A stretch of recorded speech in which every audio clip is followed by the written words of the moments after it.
Did that concern you in being able to fit in? Well, I thought about it because they made me think about it. Simmering underneath the surface of Oprah's bombshell-loaded interview with Meghan, Duchess of Sussex, and Prince Harry, there's an all-too-familiar narrative, that of the token diverse Black person who's marginalized by the establishment that initially welcomed her as a symbol of its progressiveness. It wasn't just about her, but it was about what she represents. Looking at the way Meghan was treated by the media and, according to her and Harry, by royal family members themselves, we can see three social forces at play in her experience: tokenism, colorism, and anti-Black racism. And also concerns and conversations about how dark his skin might be when he's born. And the case of Meghan Markle reveals just how interconnected these three problems are. In our colorist society, people of color who have lighter skin tones tend to be more accepted into predominantly white spaces. I felt like the world around me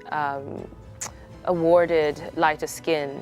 I witnessed that the world around me awarded lighter skin. However, this acceptance is superficial, often rooted in tokenism and an attempt to perform an institution's diversity. And eventually, the token is likely to be sidelined or othered due to systemic racism, which hasn't been addressed by this tokenism process. Although Meghan was initially hailed by the press as a tokenistic symbol of an evolving modern royal family, she's had a tremendous impact on the vitality of his family. She was eventually driven out of that family in large part by deep-seated racial biases within publications who harassed her. And because from the beginning of our relationship, they were so attacking and inciting so much racism, really. We can see the same tokenism cycle in countless contexts, including films and TV shows, which have a huge impact, for better and worse, on our collective assumptions about race. I don't get it. Miranda could have had Blair Underwood, but she settles for Steve. Oh, but you do get it, sir. Here's our take on how Meghan's experience illustrates how these three forces, tokenism, colorism, and anti-Black racism, mutually thrive off and fuel each other, not in order to disrupt, but to maintain existing racial hierarchies.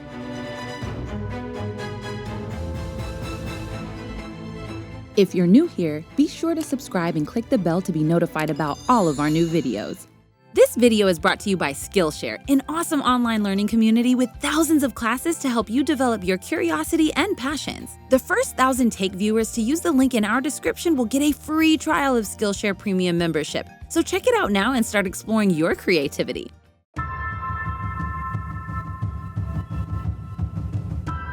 I know how important representation is.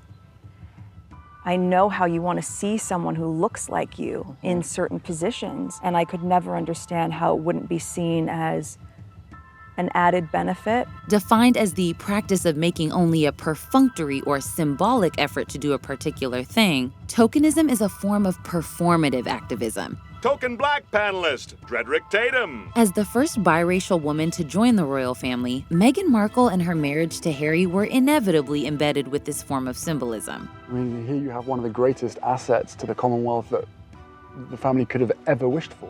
It's evident that Meghan saw herself in symbolic terms as a potentially effective tool for a new, more diverse royal family. How inclusive is that you can see someone who looks like you in this family? And the tokenizing of Meghan Markle was brought to light on her wedding day through the number of journalists who used variations of the word modern. The Duchess of Sussex rewriting history as a uniquely modern royal. Meghan Markle, just by virtue of who she is modernizing the royal family. Press focused on how this increasing diversity symbolized a moment of hope for the UK. It was unthinkable that there'd be a person of colour in the royal family, and so I welcome this. The royal wedding programming, from Bishop Michael Curry's address to a gospel performance by the Kingdom Choir, also made a point of celebrating Black culture and Meghan's joining of the family as a woman of color. And he also managed to weave in so many beautiful aspects of African American culture. That part of her identity as a biracial American woman is important. More often than not, tokenism is deeply entangled with colorism, defined as prejudice or discrimination, especially within a racial or ethnic group, favoring people with lighter skin over those with darker skin. Widespread bias in favor of lighter-skinned people of color makes it easier for them to be more represented in elite positions. The darker you are, the less important, beautiful, viable, capable, all of those things that the society has imposed upon us based on that notion of supremacy. Although the term was first credited to activist Alice Walker in 1982, the environment of colorism had existed for centuries going back to slavery. We had the light-skinned people in the house, and the darker you are, the further you are in the field. So yeah, that was ingrained in us. As a biracial woman, Meghan's complexion lies on the lighter side of the Black spectrum. Initially, people didn't even realize that she was a woman of color for many years. And the colorist bias at play in her situation was most shockingly brought to light via her and Harry's assertion that members of the royal family had concerns over how dark their son's skin was going to be. There's a conversation about how dark your baby is going to be? Potentially, and what that would mean or look like. In situations like Meghan's, colorism and tokenism interact to create an environment where a single person of color, who is frequently light-skinned or biracial, is positioned as the face of a Black experience that's deemed homogenous. Colorism creates a stereotype about what acceptable Blackness is. It creates a model Black, if you will. This not only falsely frames the Black experience as monolithic, one minority is propped up to cover the experience of an entire population. There is not a monolithic Black experience. but it also results in what Professor Rosabeth Moss-Cantor describes as performance pressure. According to Watkins et al. In the article It's Not Black and White, the token's heightened visibility often means that they have fears about making mistakes because their performance is being heavily scrutinized. British tabloids have got a narrative, it's anti-Meghan, and they just take every story and try and make it fit with that narrative. This intense scrutiny was apparent in the media's treatment of Meghan before and after her wedding, which brings us to the third social conflict at play here, anti-Black racism. While acts of tokenism might often be seen as anti-racist, in fact, activist Helen Kim Ho explains that tokenism in itself is covert racism, as it gives institutions the appearance of being non-racist and even champions of diversity because they recruit and use POC as racialized props. White liberals can't give a party these days without making a political statement. So they have to invite at least one token Black. But if they have only one, we may realize we're a token, so they have to have the obligatory second. Soon after news broke out that she and Harry had begun dating, a number of British publications responded with hostile coverage of Meghan with clear and damaging racist undertones. Referring to her as straight out of Compton. And some of that scrutiny, and you ended up making a very public statement about it, some of that scrutiny was centered around your ethnicity. A November 2016 article in The Daily Star was headlined, "Harry to Marry into Gangster Royalty? New Love from Crime-Ridden Neighborhood," and described Meghan's domestic situation as one of the city's roughest suburbs famed for its gangland wars. Our Prime Minister's sister, Rachel Johnson, called her exotic with a dreadlocked mother from the wrong side of the tracks. Aside from the obviously racist coverage, there were countless other stories just persistently interpreting all of Meghan's actions in a negative light. There's nothing, no matter how much good work that she has done, that she has not had to deal with negative headlines about. Like the many harping on Meghan's and Harry's costly renovations to Frogmore Cottage, which likely did as much or more damage to her reputation in the UK. Last year, the big thing that stood out was that £2.4 million bill to refurbish Frogmore Cottage. The media's narrative of a feud between Meghan and Kate Middleton, starting around 6 months after Meghan's and Harry's wedding, was also racially loaded in ways that weren't always explicit. Do you think there was a standard for Kate in general and a separate one for you? And if so, why?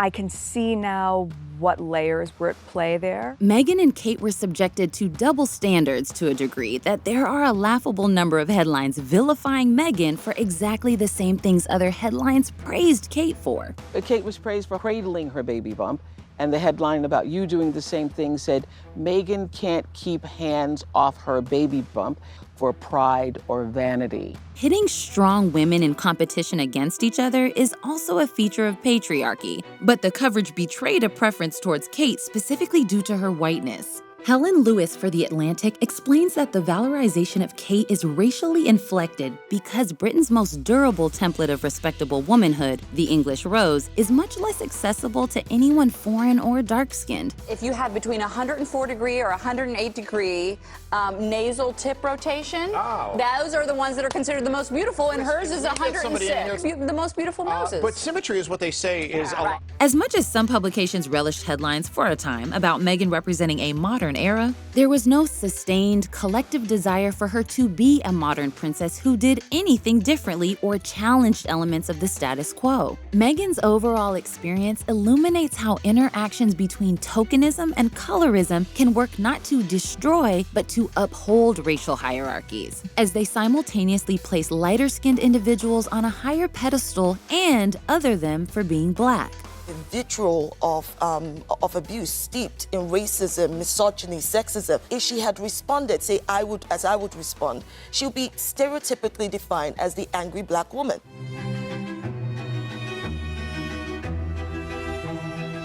I'm sorry. Did you say urban? Urban division.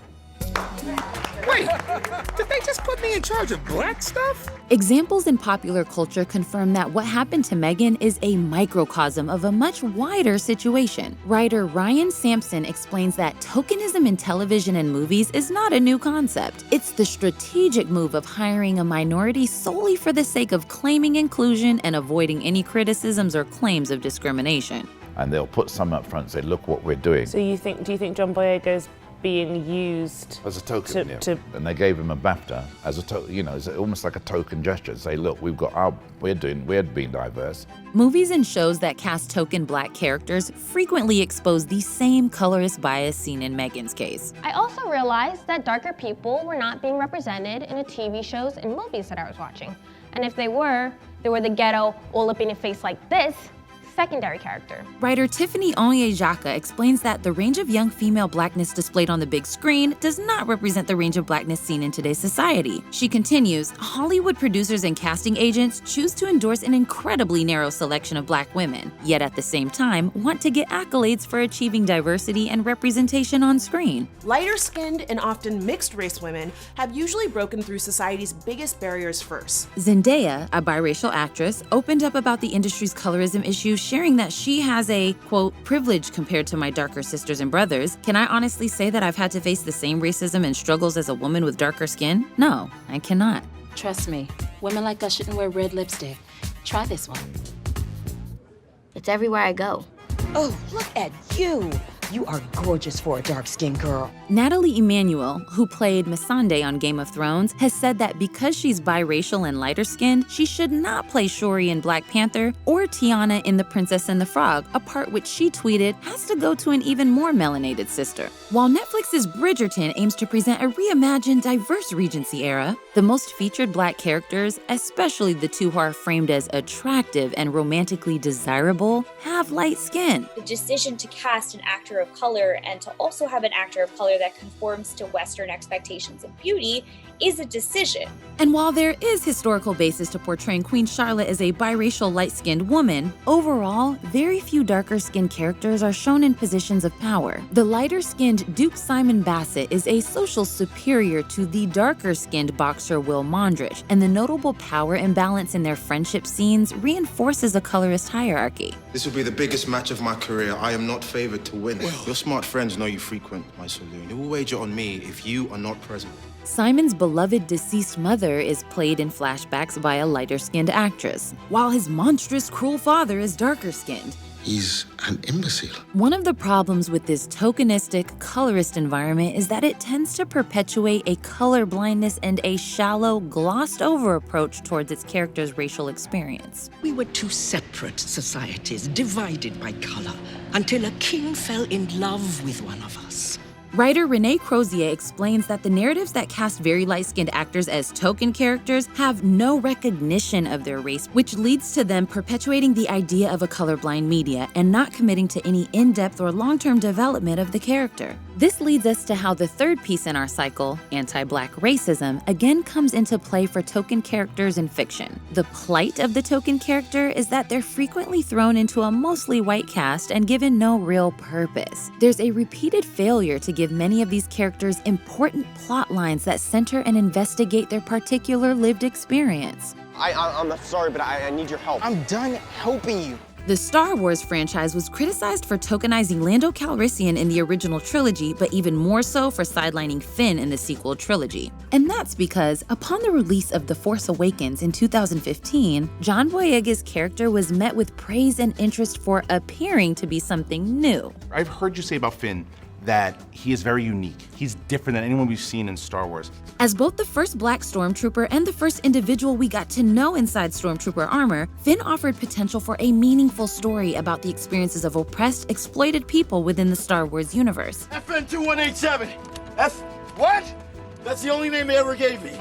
Yet the writing wasn't interested in really going there. Already by the end of The Force Awakens, we see the failure of tokenism at play as Finn is knocked out during the film's climactic battle scene, and he's pushed to the peripheries of the trilogy's narrative.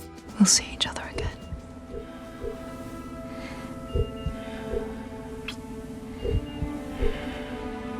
Thank you, my friend.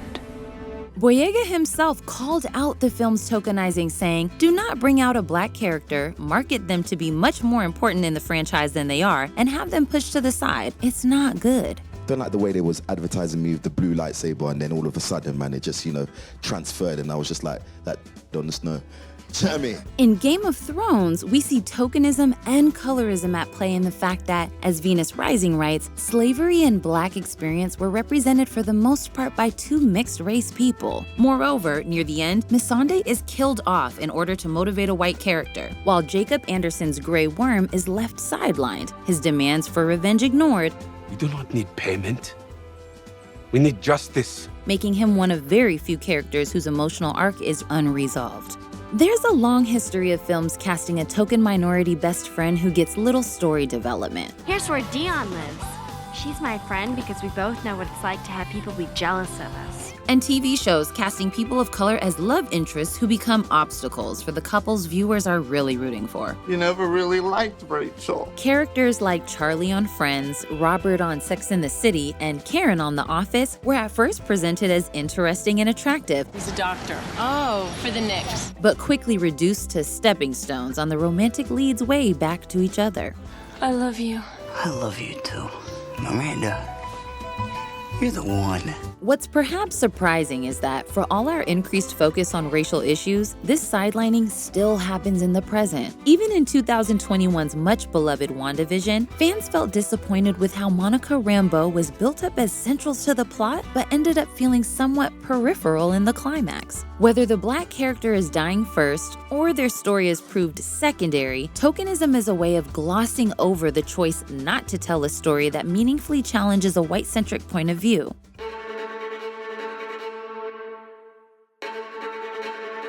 As we saw, on her wedding day, Meghan was dubbed a modern princess, though this was often meant as little more than code for her race. But what exactly is a modern princess in a truer, deeper sense? She wasn't only a celebrity, but an activist and humanitarian. A modern princess stands for accountability and progress. In a culture that has radically shifted in just the past few years, she challenges traditions that need updating and shares what she's been through honestly, because this isn't just about her. When you said you wished all the Black girls at school were like me, not cool.